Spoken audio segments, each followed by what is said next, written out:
السلام عليك يا شهر الله، السلام عليك يا شهر رمضان، السلام عليك يا شهر رمضان،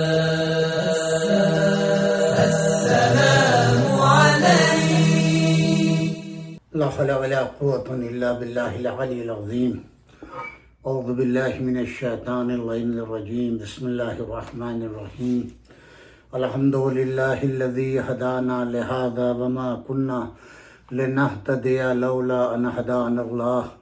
لقد جاءت رسل ربنا بالحق والصلاة والسلام علی رسول الثقلین محبوب رب المغربین والمشرقین جد الحسن والحسین بالقاسم محمد.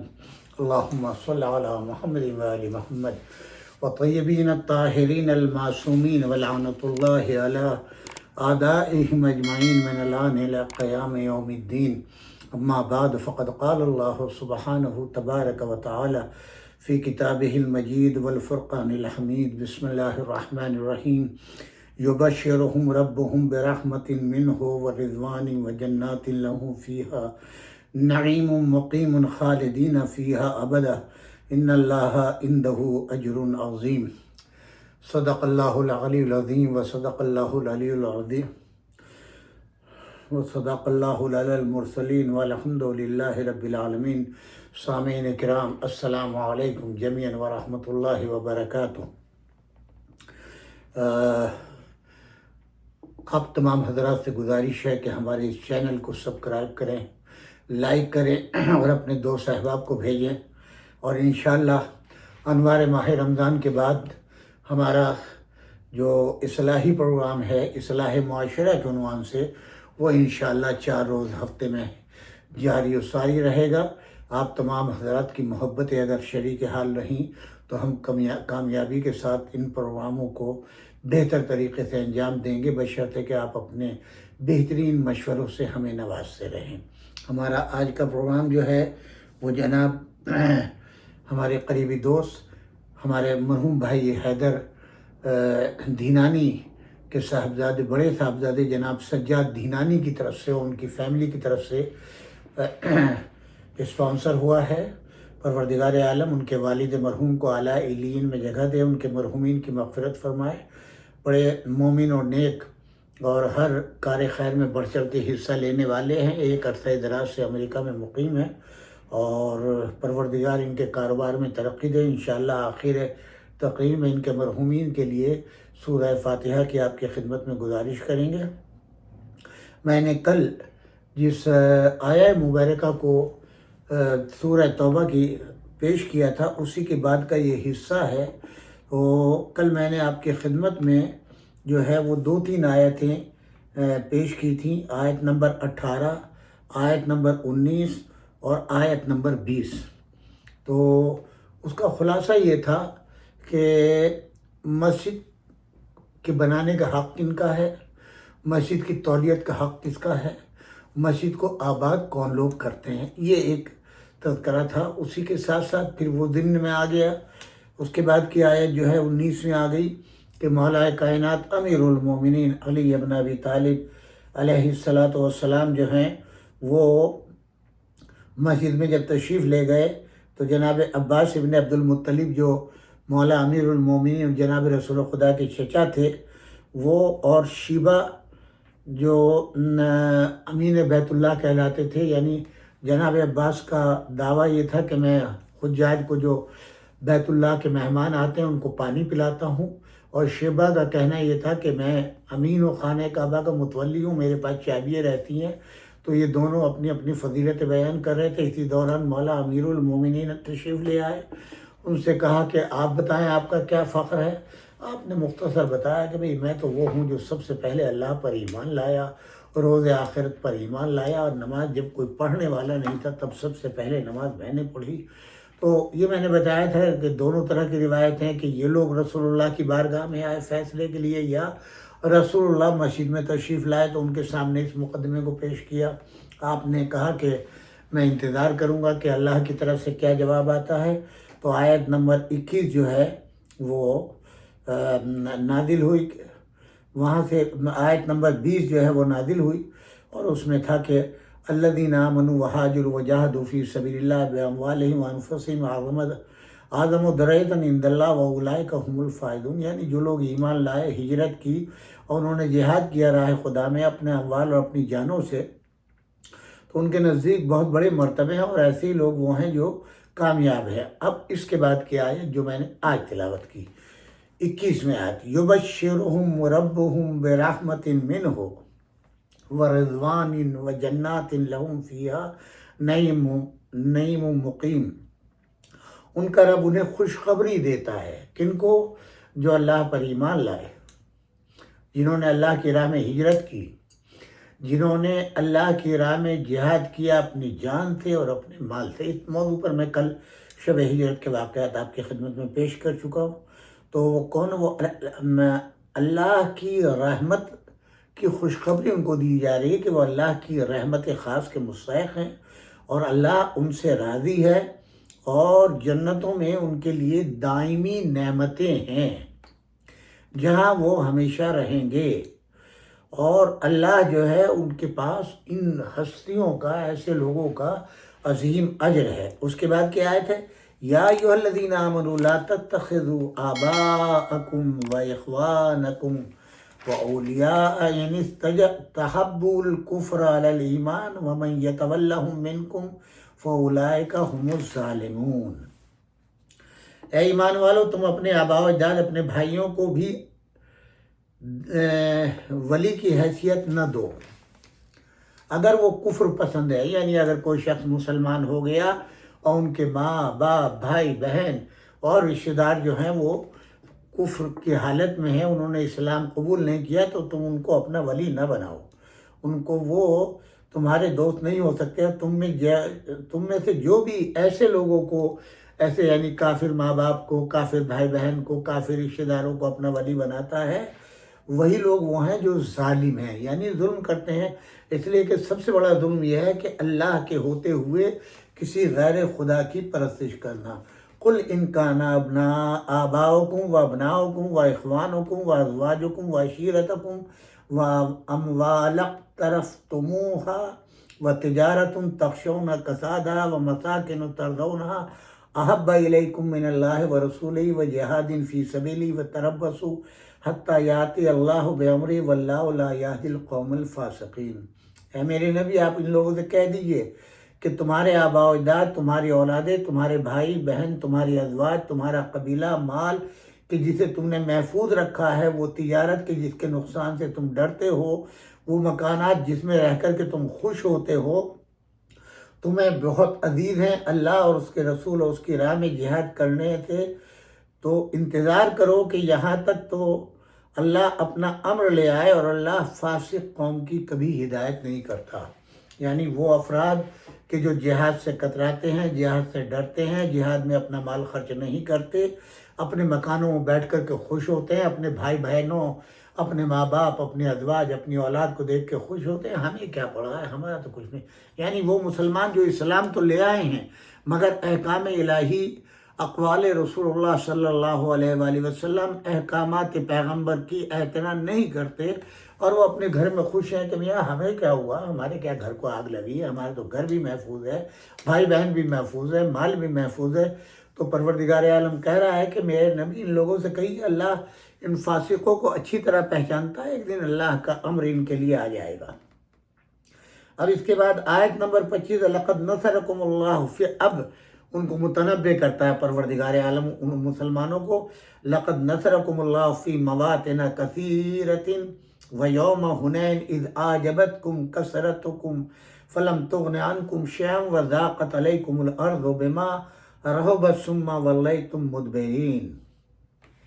یقیناً اللہ نے تمہاری مدد کی ہے بہت سے مقامات پر، بالخصوص حنین کی جنگ کے دن، کہ جب تم کو تمہاری کثرت نے، جنگ حنین ایک ایسی جنگ تھی جس میں مسلمانوں کی تعداد 8,000 سے زیادہ تھی، اور جہاں یہ جنگ ہو رہی تھی وہاں کے لوگوں کی تعداد کم تھی، تو اس میں ان لوگوں نے جو ہے وہ کہا کہ ہماری تو کثرت ہے، غرور میں آ گئے، تکبر میں آ گئے کہ اب ہم ان کو مار گرائیں گے، اب ہمارے ہاتھ بہت سا مال آئے گا۔ یہاں پر جو نام لیا گیا ہے وہ حضرت ابو بکر کا نام لیا گیا ہے کہ انہی نے شاید یہ تذکرہ بآواز بلند کیا گیا۔ اور بھی ہے کہ حنین مکہ اور طائف کے درمیان میں ایک وادی کا نام ہے جہاں بنی حوازن اور بنی ثقیف آباد تھے۔ دونوں قبیلے بڑے مشہور تیر انداز تھے، اور فتح مکہ کے 18 یا 19 دن بعد رسول اللہ صلی اللہ علیہ وآلہ وسلم 12,000 کا لشکر ان سے جنگ کے لیے تشریف لے گئے۔ ان کو بھی اس بات کی اطلاع ہو گئی، انہوں نے کمی گاہوں میں تیر اندازوں کو بٹھا دیا۔ آج مسلمان 12,000 تھے۔ انہیں اپنی کثرت پر فخر ہوا کہ بنی حوازن اور بنی ثقیف کی تعداد ان کے مقابلے میں کچھ نہیں، لیکن جب مقابلہ ہوا تو مسلمانوں کے پاؤں اکھڑ گئے۔ جب ان لوگوں نے، ظاہر ہے وہ مشاق تھے، جب جنگوں کے تجربے تھے ان کے، ان لوگوں کو تو کوئی بھی تجربہ نہیں تھا، نہ اتنا اسلحہ تھا، بس صرف تعداد زیادہ تھی۔ تو ان سب کے جو ادھر سے تیر اندازی ہوئی ہے شدید، تو ان کے پیر جو تھے وہ اکھڑ گئے۔ اسلامی لشکر جو ہے پراگندہ ہو گیا۔ کچھ گنے چنے لوگ آپ کے پاس رہ گئے، آپ سے بہت زیادہ قریب علی ابن ابی طالب تھے جو آپ کا حصار کیے ہوئے تھے۔ رسول اللہ بار بار مسلمانوں کو آواز دے رہے تھے مگر کوئی سننے والا نہ تھا۔ ارد گرد کے رہنے والے آج تنہا چھوڑ کے جان بچا کے نکل گئے۔ اس آیت میں وہی وعدہ جو ہے یاد دلایا گیا ہے۔ اب یہاں پر اس کی پوری کیفیت میں آپ کی خدمت میں پیش کرنے کا شرف حاصل کر رہا ہوں۔ یعنی وہ مسلمان جن کی تعداد 12,000 سے زیادہ تھی، وہ لوگ جو ہیں اپنی تعداد پہ جو ہے وہ خوش تھے اور بہت زیادہ خوش تھے۔ تو مولانا علی نقوی صاحب یہاں پر لکھتے ہیں کہ مورخین کے الفاظ سے پتہ چلتا ہے کہ مکہ معظمہ ہی سے رسول اللہ صلی اللہ علیہ وآلہ وسلم اس رزم کے لیے روانہ ہوئے، اس لیے کہ قبیلہ حوازن نے مکے کی فتح کا حال سننے کے بعد پوری جنگی تیاری کر کے حملے کا منصوبہ بنا لیا، جبکہ رسول اللہ صلی اللہ علیہ وآلہ وسلم مکے ہی سے ان پر حملے کے لیے روانہ ہوئے۔ اب مسلمانوں کی جماعت کافی ہو گئی، جن میں 10,000 تو وہ تھے جو مدینے سے حضور کے ساتھ تشریف لائے تھے، اور 2,000 مکے سے آپ کے ساتھ ہوئے، یعنی یہ 12,000 کی تعداد ہو گئی۔ اس کثرت تعداد کو دیکھ کر بعض صحابہ کے زبان نکل گیا کہ اب آج ہماری تعداد ایسی کم نہیں ہے کہ ہم مغلوب ہو جائیں۔ ابن سعد یہاں پر لکھتے ہیں فقال ابو بکر لا تغلب اليوم من قلت، یعنی ابو بکر نے کہا کہ اب آج قلت تعداد سے ہم مغلوب نہ ہوں گے، اور بعد نے اختلافی قرار دیا۔ یہ کہتے ہیں کہ ابو بکر تھے یا کوئی اور، بہرحال جو بھی ہو، ان کے دل میں یہ تھا کہ اب ہمارے اندر کثرت تعداد ہے اور اب ہم ڈرنے والے نہیں ہیں۔ کثرت تعداد اور ہونا ہے، اور دل کے اندر جو ہے وہ جنگ لڑنے کی نیت یا شہادت کا جذبہ یا دشمن کو قتل کر کے غازی بننا، یہ اور چیز ہے، دونوں میں فرق ہے۔ تعداد وہاں پر ظاہر ہے کہ جب تعداد میں اضافہ ہوگا اور لوگ وہ ہوں گے تو اس میں ان کے درمیان ایک لالچ بھی ہوگا، آج ہم فتح ہوں گے، آج ہمیں مال ہاتھ آئے گا تو ہمارا بھی حصہ ہوگا، مگر دل میں وہ جذبہ نہیں ہے جو ایک مجاہد کا ہونا چاہیے۔ جم جم کے حملے کرنا، میدان میں قدم کا جمانا، لاکھ تلواریں چلیں، تیر آئے، نیزے آئے، مگر میدان نہیں چھوڑنا ہے، یا مار دینا ہے یا مر جانا ہے، بس یہ ایک مجاہد کا کام ہوتا ہے۔ یا اپنی جان دینی ہے، دے کر کے شہید ہونے کا مقام حاصل کرنا ہے، اور یا ظالم کو، اپنے دشمن کو قتل کر کے ہمیں غازی کا لقب لینا ہے۔ یہ جذبہ ایک مجاہد کے اندر ہونا چاہیے۔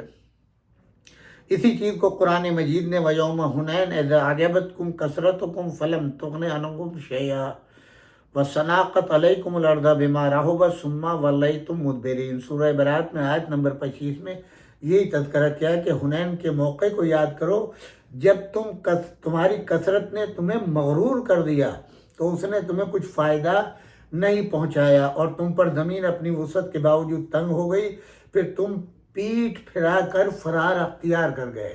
قرآن کہہ رہا ہے کہ میدان چھوڑ کے یہ لوگ سب کے سب بھاگ گئے، اس لیے کہ وہ تیر انداز سے اب جو تیر کی بوچھار شروع ہوئی تو مسلمان، اب یہاں پر ایک تقابل کرنا چاہتا ہوں، یہ ایک سے ایک جغیلا مسلمان، پکا مسلمان، آپ سمجھے کہ نہیں، ہر وقت رسول اللہ پہ جان قربان کرنے والا، اب اس کی ایک مثال سن لیجیے۔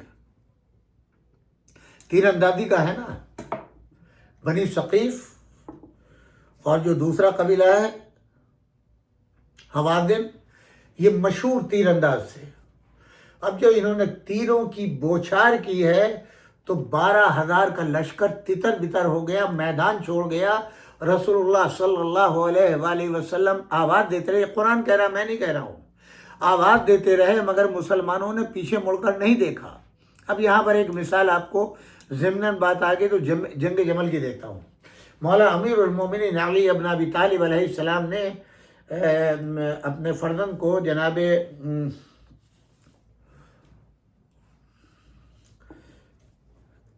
حکم دیا کہ بیٹا جاؤ آگے بڑھو،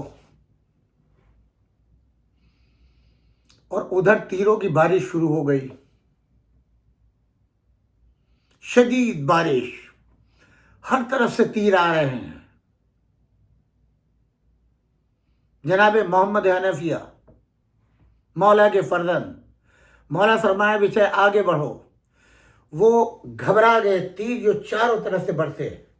ایسے میں مولا امام حسن علیہ السلام آگے بڑھے، تیر کی پرواہ نہیں کی، چاروں طرف سے تیر برس رہے ہیں، اور امام حسن علیہ السلام ان تیروں کا مقابلہ کر رہے ہیں اور آگے بڑھ رہے ہیں، یہاں تک کہ ایسا شدید حملہ امام حسن مجتبیٰ نے کیا کہ وہ جو چاروں طرف سے تیر آ رہے تھے سناٹا چھا گیا۔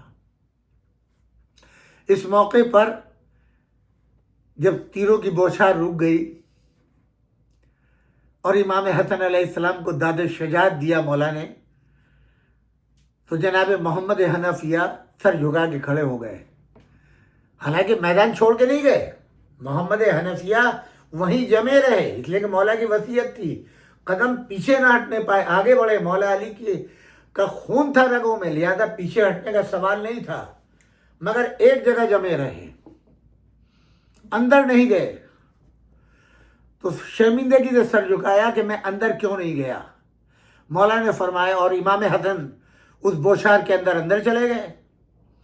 تو مولا امیر المومنین نے جب امام حسن علیہ السلام کو دیکھا اور جناب محمد حنفیہ کو، تو آپ نے محمد حنفیہ کے کاندھے پر ہاتھ رکھا، بیٹا تمہارا ان کا مقابلہ نہیں ہو سکتا، یہ فرزند رسول ہیں، تم میرے خون ہو، بے شک تم اندر نہیں گئے مگر تم نے قدم جمائے رکھا، میدان چھوڑا نہیں ہے، تم میدان چھوڑ کے بھاگے نہیں ہو، تم نے علی کے خون کی تاثیر دکھائی کہ اسی میدان میں جمے رہے، مسلمانوں کی سیرت کو نہیں اپنایا، تم نے علی ابن ابی طالب کی سیرت کو اپنایا کہ تم نے پیٹھ نہیں دکھلائی۔ اور امام حسن یہ فرزند رسول ہیں، ان کی طاقت کا کیا جواب کوئی اور کر سکتا ہے، تمہارا ان کا کوئی تقابل نہیں ہے۔ ضمن میں نے ایک چیز عرض کر دی ہے یہ، اور جہاں ایک سے ایک بڑا اسلام کا نعرہ لگانے والا تھا، وہ میدان حنین سے راہ فرار اختیار کر گئے۔ پروردگار عالم کہہ رہا ہے کیا میں نے تمہارے لیے مدد نہیں بھیجی؟ میں نے تو ہر موقع کے اوپر تمہاری مدد کی ہے، ہر مرتبہ وہ کیا ہے۔ امام علی ابن ابی طالب رسول اللہ کے لیے سپر بنے رہے۔ اور ادھر ملتا ہے کہ ادھر سے مالک ابن عوف، نصر ابن اپنے ساتھ والے قیس و ثقیف کے قبیلوں کو لے کر نکلا۔ رسول اللہ نے ایک صحابی اور صحابی زادے عبداللہ ابن ابی حدبروں کو خبر لانے کے لیے روانہ فرمایا۔ انہوں نے جا کر سنا کہ مالک ابن عوف اپنی جماعت سے کہہ رہا ہے کہ اے حوازن کے بہادروں، تم تمام عرب میں سب سے زیادہ طاقتور اور ساز و سامان سے لیس ہو، اور ہمارے مد مقابل کا ابھی تک سامنا ایسے لوگوں سے رہا جو سچے معنی میں مردان جنگ نہ تھے، اور اب تمہارا کام ہے کہ جب ان کے سامنے جاؤ تو اپنی تلواروں کے نیام توڑ دو اور ایک دم حملہ کر دو۔ ابن ابی حضرت یہ سن کر آئے اور رسول اللہ کو خدا کو اطلاع دی، چونکہ اس میں ذرا فریق مخالف کے جوش و خروش کا اظہار تھا جو اپنی جماعت والوں کے لیے ہراس کا باعث ہو سکتا تھا، اس لیے حضرت عمر نے جو بات کو سیاسی نقطۂ نظر سے دیکھتے تھے، رسول خدا صلی اللہ علیہ وآلہ وسلم کو بخیال خود بہلانا چاہا، یا رسول اللہ ابن ابی حضرت جو لکھ رہا ہے اس کی سماعت نہ کیجیے۔ اس پر حضرت نے اس کی سرزنش کی اور فرمایا ابن ابی حضرت اپنے قول میں بالکل سچا ہے۔ سلمان آگے بڑھے تو نتیجہ وہ ہوا جس کا ذکر ابھی قرآن مجید کے لفظوں میں مجبوراً مورخین کو بھی بالاتفاق اسے لکھنا پڑا، چنانچہ حافظ ذہبی نے بڑی بے دردی کے ساتھ صاف گوئی کرتے ہوئے لکھ دیا فدک یومئذ المسلمون الابار وثبت مع النبی صلی اللہ علیہ وآلہ وسلم، رجالوں تمام مسلمانوں نے آج کے دن پیٹھ دکھائی اور چند آدمی تھے جو رسول اللہ کے ساتھ برقرار رہے۔ جناب جابر ابن عبداللہ انصاری نے اس کی روداد یہ سنائی کہ ہم لوگ چلتے رہے یہاں تک کہ جب حنین کی وادی پہاڑوں کی درمیانی راہ میں پہنچے تو بہت طولانی نشیب راستہ تھا اور وہ لوگ پہلے سے اس وادی میں ادھر ادھر چھپ گئے تھے۔ بس ایک دم مردان جنگی کے بڑے بڑے رسالے ہاتھوں میں تلوار لوہے کے گرز نیزے لیے ہوئے ٹوٹ پڑے، جیسا کہ ان کے سردار نے مخبر کے بیان کے مطابق انہیں ہدایت کر دی تھی، وہ ایک ساتھ حملہ آور ہو گئے۔ اس پر تمام مسلمان فوج پسپا ہوئی، اس طرح کے ایک دوسرے کی طرف مڑ کر نہ دیکھتے تھے، اور رسول خدا صلی اللہ علیہ وآلہ وسلم دائیں جانب اور بائیں جانب بڑھے، اس عالم میں کہ آپ کے مرکب کو صرف 9 جانباز جو کہ بنی ہاشم سے تعلق رکھتے تھے گھیرے ہوئے تھے۔ علامہ ابن قیم جوزیہ نے لکھا ہے کہ مہاجرین میں سے صرف ابو بکر اور عمر اس مارکے میں رکے رہے ہیں۔ چلیے، اور پیغمبر خدا کے عزیز حضرت علی اور عباس، ابو سفیان ابن حارث ابن عبد المطلب وغیرہ تھے۔ بعض مورخین نے اس موقع کا منظر یہ لکھا ہے کہ حضرت علی ابن ابی طالب خاص رسول خدا کے آگے تلوار کھینچے ہوئے کھڑے تھے، اور عباس ابن عبد المطلب آپ کے مرکب کی نیام پکڑے تھے۔ فضل ابن عباس داہنی طرف، مغیرہ ابن حارث ابن عبد المطلب بائیں طرف تھے۔ جمہور اہل اسلام نے پسپائی اختیار کی، اس طرح کے ایک دوسرے کی خبر نہ تھی۔ آخر میں پھر فتح ہوئی اسلام کی، اس کے ہاتھوں میں جس کے ہاتھ پر مہم مارکے کی فتح مقدر تھی، یعنی مولا امیر المومنین علی ابن ابی طالب۔ حوازن نے مغازمے نے اس پوری روداد کو لکھا کہ قبیلہ حوازن کا ایک شخص اپنے سرخ رنگ کے اونٹ پر قبیلہ حوازن کے آگے تھا، اس کے ہاتھ میں سیاہ جھنڈا تھا ایک بڑے لمبے نیزے کے سرے پر، اور حوازن کی فوج اس کے پیچھے تھی۔ جب فوج کا ایک دستہ اس کے قریب پہنچا تھا تو وہ نیزے کو جھکا دیتا تھا، اور جب یہ دستہ آگے بڑھ جاتا تو وہ نیزے کو پیچھے کر لیتا تھا۔ اس دوران مولا علی ابن ابی طالب اور انصار میں سے ایک بہادر دونوں اس کی طرف متوجہ ہوئے۔ حضرت علی نے بڑھ کر اس کے دونوں پیروں پر تلوار لگائی اور وہ اپنے کولوں کے بل گر گیا۔ انصاری نے چھلانگ لگا کر خود اس شخص پر تلوار لگائی جس نے اس کے پیر کو قطع کر دیا آدھی پنڈلی تک۔ وہ اپنے پیر پر گھسٹ کر چلنے لگا۔ لوگ ادھر کے اسے اٹھا لے گئے۔ فرار شدہ آدمی ابھی واپس نہیں آئے تھے، بخدا انہیں دشمنوں کے قیدی رسول خدا کے سامنے نظر آئے۔ غور و فکر کا یہ بڑا لمحہ فراہم ہو گیا، وہ یہ کہ اس جنگ میں فتح مکہ کے موقع پر مسلمان ہونے والے یا ہتھیار ڈالنے والے افراد کثرت سے شریک تھے، تو وقت کی سختی نے ان میں سے بہت سو کے دلوں کے اندر چھپے ہوئے جذبوں کو نمایاں کر دیا، جن سے پتہ چل گیا کہ بے بسی کے عالم میں اس اظہار اسلام یا ظاہری اتحاد عمل کی کوئی اصلیت نہیں۔ اس لیے ان افراد پر مسلمانوں کو کبھی بھروسہ نہیں کرنا چاہیے۔ مورخین کا بیان ہے کہ اس شکست کے بہت بڑے ذمہ دار یہی لوگ تھے، کیونکہ ابو سفیان اپنے ساتھیوں کے ساتھ سب سے آگے تھا، اور اس نے مشرکین کے جان توڑ حملے کے ساتھ فوراً ہی اپنے ساتھ والوں کو ساتھ راہ فرار اختیار کی، جس کے بعد مڑبھیڑ یا مزاج کی وجہ سے پوری جماعت کے قدم اکھڑ گئے۔ شکست سے خوش ہو کر ابو سفیان چیخ اٹھا، لا تنتہی ہزیمتہم دون البحر، بس اب سمندر کے آگے ان کی پسپائی رک نہیں سکتی۔ کچھ مورخین نے اس حملے کے ساتھ کہ اب سمندر کے ادھر ان کا فرار رک نہیں سکتا صراحت کی ہے کہ اب تک کے ترکش میں اظلام یعنی وہ پانسے جو زمانے شرک کی یادگار سے موجود تھے۔ صفوان ابن امیہ کے سوتیلے بھائی کلدہ نے کہا، الا الابطل السحر اليوم، بس آج کا جادو ختم ہو گیا۔ اس پر صفوان نے یہ بھی اعتراض نہیں کیا یہ کیا کفر کا جملہ کہتا ہے، بلکہ قبیلہ وادی عصبیت کے جذبے کو بیدار کرتے ہوئے وہ کہتا ہے، ارے خاموش ہے، خدا تیرا منہ توڑے، بخدا قریش کا ایک آدمی میرا سرپرست بنے، اس سے بہتر ہے کہ قبیلہ حوازن کا کوئی شخص میرا مالک و سرپرست۔ مطلب یہ تھا کہ اس جنگ میں جو قبیلہ حوارین سے ہے، اگر انہیں فتح ہوئی تو قبیلہ حوازن ہم پر مسلط ہو جائے گا، اس سے تو بہتر ہے کہ محمد صلی اللہ علیہ وآلہ وسلم کا جو ہمارے قبیلہ قریش کے آدمی ہے ہم پر تسلط کرے۔ شیبہ ابن عثمان ابن ابی طلحہ جو قبیلہ بنی عبد الدار میں سے تھا، اس قبیلے کے کئی علمدار حضرت علی کے ہاتھ سے قتل ہوئے تھے، جن میں خود اس کا باپ بھی تھا۔ اس نے ارادہ کیا کہ حضرت رسول خدا کو شہیدوں کے باپ کے خون کا بدلہ لے۔ یہ بڑا نازک موقع تھا جس میں حضرت پیغمبر اکرم صلی اللہ علیہ وآلہ وسلم اپنے مرکب پر دونوں رکابوں پر زور دے کر کھڑے ہو گئے اور پہلے تو خداوند عالم سے فتح و نصرت کی دعا مانگی، پھر مجمع اصحاب کو ایک روایت کے مطابق حدیبیہ والی بیعت یاد دلا کر اور دوسری روایت کے مطابق انصار مدینہ بالخصوص خضرت کو للکار کر انہیں ان کی اس کمزوری پر سختی کے ساتھ متنبہ فرمایا، اور جناب عباس کو، جن کی آواز بہت بلند تھی، فرمایا کہ وہ مسلمانوں کو پوری طاقت سے سزا دیں۔ اس سب کا اثر تھا کہ بھاگی ہوئی مسلمانوں کی جماعت سمٹ کر حضرت کی آواز پر آنے لگی۔ اس موقع پر حضرت کی زبان پر 2 مصرے آئے، چونکہ کبھی شعراء نے نظم نہیں فرمایا، اس لیے 2 مصرے جزو تاریخ بنے۔ انا النبی لا اکذب انا ابن عبد المطلب، میں نبی ہوں، جھوٹا نہیں ہوں، میں عبد المطلب کا فرزند ہوں۔ اس موقع پر چاہے تاریخ اور حدیث نے جو کچھ بتایا ہو، مگر الفاظ رسول ایسا سمجھ میں آتا ہے کہ مسلمانوں کی حمایت میں فوج اسلام کی شکست پر حدیبیہ کی طرح حضرت کی حقانیت کے بارے میں شک و شبے کا دورہ ہو گیا تھا، ورنہ اس فرمانے کی حضور کو ضرورت نہیں تھی۔ اچھا، اب میدان حنین میں آخر کلام میں یہاں پر ایک باحمیت خاتون تھی جس کا تذکرہ مولانا علی نقی صاحب نے خصوصی طور کے اوپر اپنی اس تاریخ کی کتاب میں کیا۔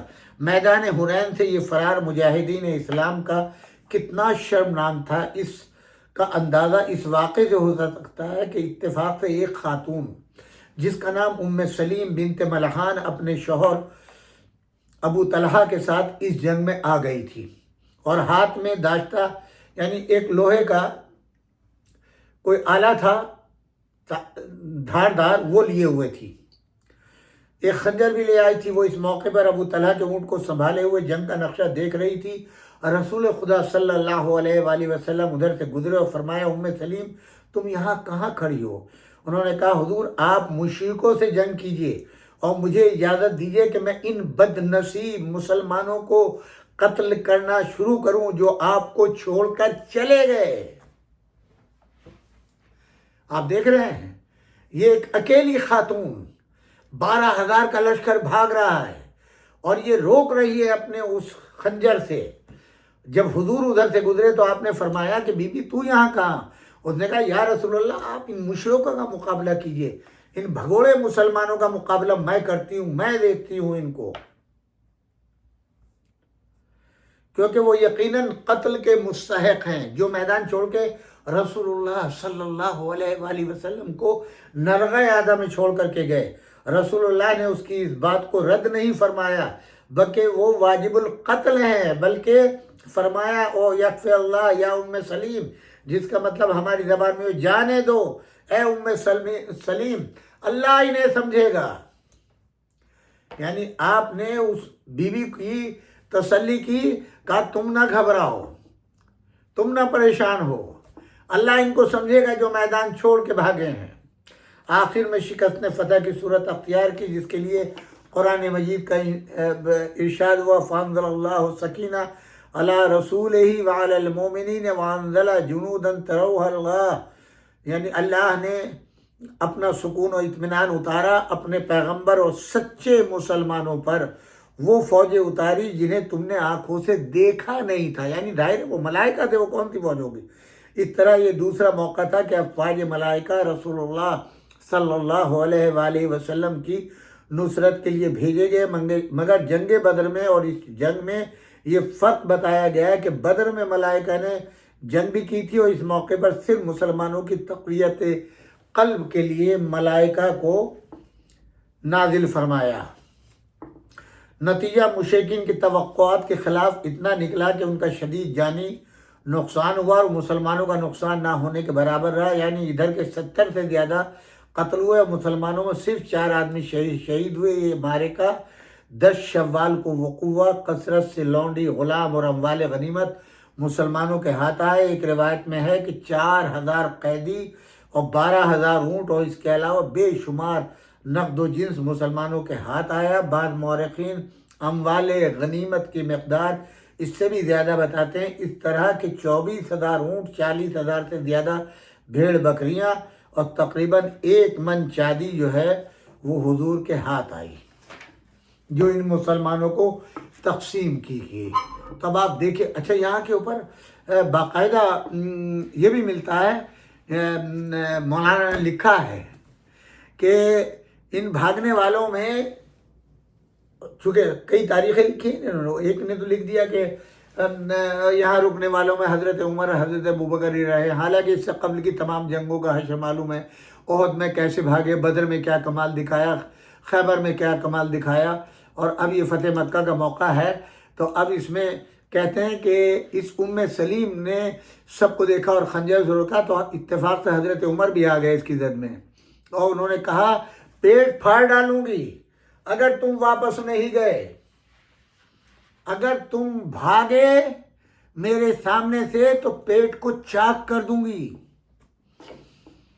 اور حضرت عمر اتنے خوف زدہ ہوئے کہ اب بھاگنے کے بجائے کوئی چارہ نہیں تھا کہ رسول اللہ کی طرف پلٹ کے جائے۔ ہو سکتا ہے کہ تاریخ نے اسی کو دیکھا ہو کہ یہ خوف زدہ تھے، ادھر ان کو ڈر تھا کہ مشرکین کے تیر مار جان لے لیں گے، اور ادھر ڈر یہ تھا کہ سلیم جو ہے اس نے چیلنج کر دیا کہ پیٹ چاک کر دوں گی۔ دوسروں کا نام نہیں ملتا ہے تاریخ میں، مگر خاص طور سے حضرت عمر ابن خطاب کو انہوں نے روکا کہ ابن خطاب کہاں جا رہا ہے، اپنے نبی کو چھوڑ کر کے، نبی آوازیں دے رہا ہے۔ اور اس کے بعد میں وہ نعرہ لگاتی ہوئی قریب آ گئی، اور غصے میں اس نے اپنے اس خنجر کو جو ہے تان لیا، کہا کہ اگر تو بھاگا یہاں سے تو میں تیرا پیٹ چاک کر دوں گی۔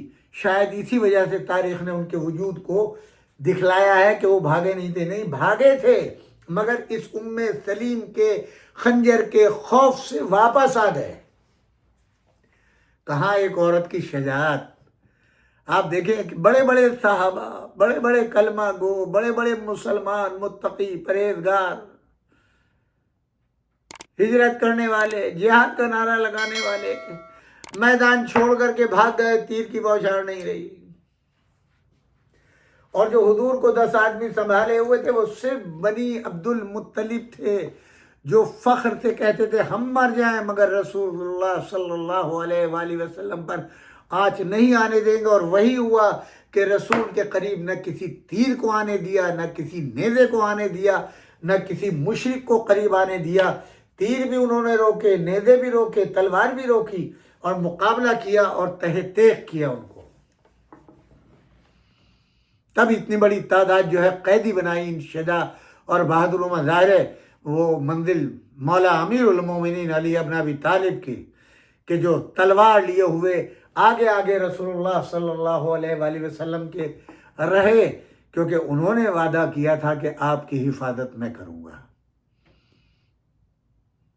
اب مسلمانوں پہچانو تم، میں آپ کے عقیدے پہ حرف نہیں اٹھاتا، آپ کی مرضی ہے جسے چاہے مانے، میرا کام صرف بیان کرنا ہے، مگر کم سے کم اتنا تو مانو کہ ہر موقع کے اوپر مولا علی ابن ابی طالب صاحب کمال، صاحب فضیلت نکلے، جنہوں نے اسلام کو بھی بچایا، رسول اللہ کو بھی بچایا، اللہ کے نام کو بھی بچایا، کتاب خدا کو بھی بنایا، اور رسول اللہ کے اقوال کو، قرآن کی آیتوں کو سچ کر کے دکھایا۔ اور جب سے آنکھ کھولی رسول اللہ صلی اللہ علیہ وآلہ وسلم کی آغوش میں، اور جب سے وعدہ مدد کیا، اور رسول اللہ کی آنکھ بند ہونے تک مولا امیر المومنین علی ابن ابی طالب نے کسی بھی موقع کے اوپر کوئی چھوٹے سے چھوٹا جملہ موقع تاریخ نہیں دکھلا سکتی کہ مولا امیر المومنین علی ابن ابی طالب نے یا میدان میں پیٹھ دکھائی ہو یا عذر خواہی کی ہو کہ میں اس وقت مدد نہیں کر سکتا۔ اس کے باوجود مسلمانوں کے دلوں میں، دوسروں کے نہیں، مسلمانوں کے دلوں میں مولا علی ابن ابی طالب کا ایسا بغض، اور پھر اپنے کو مسلمان کہتے ہیں، پھر اپنے کو جنت کا مستحق سمجھتے ہیں، پھر اپنے کو سمجھتے ہیں کہ قیامت کے دن رسول اللہ صلی اللہ علیہ وآلہ وسلم کی امت میں شامل ہونے کا ہم نعرہ لگائیں گے، اور رسول مقبول جو ہیں وہ ہماری شفاعت کریں گے۔ بدبختو، اب بھی ایمان لے آؤ۔ مولا امیر المومنین کا کچھ نہیں جانا تمہارا ہی ہے، اس لیے کہ حبطت اعمالکم، تمہارے اعمال سب کے سب ہبط ہو جائیں گی، نہ نماز کام آئے گی، نہ روزہ، نہ حج، نہ زکوٰۃ، نہ جہاد، کوئی چیز کام نہیں آئے گی۔ آج بھی تم دیکھ لو، اگر میدان جہاد میں نظر آئیں گے، کربلا سے لے کے آج تک صرف اور صرف علی والے ہی نظر آئیں گے۔ ہر جگہ قرآن کا دفاع کرنے والے علی ملیں گے، ہر جگہ کے اوپر اللہ، اس کے رسول اور اللہ کے دین کا دفاع کرنے والے ہوں گے، اور پرچم اسلام کو بلند کرنے والے ہوں گے۔ کیوں؟ وہ کلمہ ولایت علی ابن ابی طالب پڑھتے ہیں، اور دل و جان سے علی ابن ابی طالب و ان کی آل کو چاہتے ہیں۔ پروردگار آپ سب کو سلامتی دے، آپ کے رزق میں خیر و برکت عطا فرمائے، آپ کو کوئی غم نہ دے سوائے غم اہل بیت اطہار علیہم السلام کے، آپ کو ہمیشہ کامیاب و کامران رکھے، ماہ مبارک رمضان کی خیر و برکات آپ پر نازل فرمائے۔ پروردگار آپ کے مرحومین کی مغفرت فرمائے، آپ کے رزق میں خیر و برکت دے، آپ کے بچوں کو دولت، علم و ایمان سے مالا مال فرمائے، بحق حضرت زہرا سلام اللہ علیہ ابیہا و بالہا و بنیہا، آپ سب کو دونوں جہان میں، دنیا و آخرت میں کامیاب و کامران فرمائے، آپ کے عقیدے پر، صراط مستقیم پر، عقیدہ ولایت علی ابن ابی طالب پر قائم و دائم رکھے۔ پروردگار آپ سب کو کربلا کی زیارت نصیب کرے، حج کی توفیق عطا فرمائے۔ پروردگار آپ پرچم اسلام کو سر بلند فرما، پرچم کفر و نفاق کو سر نگو فرما، اسلام کو سر بلند فرما، استکبار جہان کو نیست و نابود فرما۔ تمام علماء اعلام، مراجع اعظام، مومنین، عزادار، ماتم داران، ذاکرین، بانیان مجلس، بانیان جلوس، ان سب کو پروردگار اپنے حفظ و امان میں رکھے۔ پروردگارہ اس جہان میں امن و امان کو قائم و دائم فرما، انسانیت کی حفاظت فرما، جو انسانیت کے دشمن ہیں دونوں جہان میں نیست و نابود فرما، اس جہان میں ان کو ذلیل و خوار فرما، اس زمین کو ظلم سے نجات دے دے پروردگارہ، خون خرابے سے نجات دے دے، اور امن کو قائم کر دے۔ امن کے پیغمبر حضرت حجت علیہ الصلاۃ والسلام کے ظہور میں تعجیل فرما، تاکہ دنیا کو عدل سے بھر دے، ہر شخص کو جینے کا حق مل جائے، ہر شخص کو عدل و انصاف مل جائے، سکھ کا سانس مل جائے۔ پروردگارہ میری دعاؤں کو شرف قبولیت عطا فرما۔ ربنا تقبل منا انک انت السمیع العلیم۔ آپ تمام حضرات سے گزارش ہے، ایک مرتبہ سورہ فاتحہ آپ سب کے مرحومین، وہ افراد جن کا کوئی سورہ فاتحہ پڑھنے والا نہیں، تمام شہداء اسلام، اور بالخصوص میرے والدین مولانا سید تلمیذ الحسنین رضوی اور جناب بھائی سجاد دھینانی صاحب کے والد محترم جناب حیدر بھائی دھینانی، اور ان کے خانوادے کے تمام مرحومین کو اعلیٰ علیین میں، بالخصوص ان کے خانوادے